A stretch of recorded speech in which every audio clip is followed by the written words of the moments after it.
Some men give you flowers. Some men give you jewelry. The state of Virginia would rather give you a probe. Does America hate vaginas? That's today's BFD. Brain Food Daily. Hi, I'm Jenny and welcome to Brain Food Daily. Look, I'm not a doctor, but I have slept with a bunch. So I feel pretty qualified to tell you that we were all born through a vagina, basically. So why are politicians so reluctant to give women control over their own bodies? We found 5 laws that would never have passed if they involved male genitalia.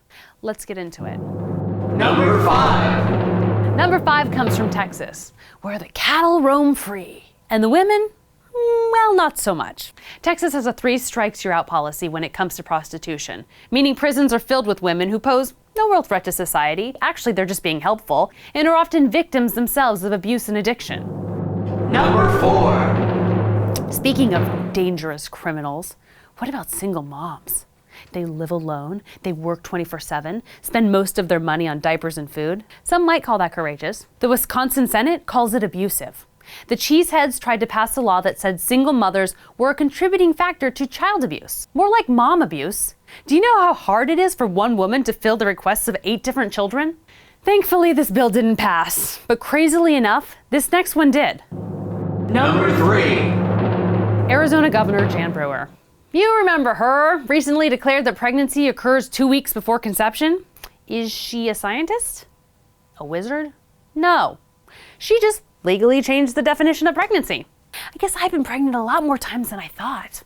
So conception isn't a sperm fertilizing an egg, but just maybe a sperm and an egg hanging out, grabbing sushi, swearing to each other that they're totally not into drama. In this scenario, even basic contraception could become an illegal method of abortion.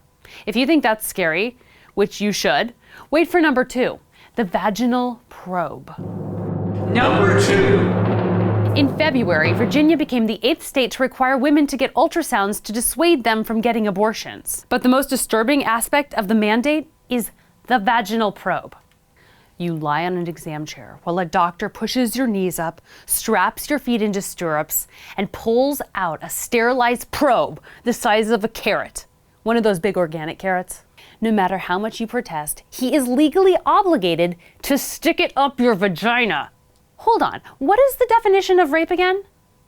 Oh yeah, that. And can you believe there's even a crazier law out there? 'Cause there is. Number 1. Number 1 goes to rapists who win custody of their children. Now, I'm not saying these dads don't have important life lessons for their kids, like not taking no for an answer. If this sounds unfathomable, remember, as horrific as rape is, it's very difficult to prove. Only 9 out of every 100 rapes are prosecuted and just 5 lead to felony convictions. And that's how rapists get custody! This list was just the tip of the iceberg.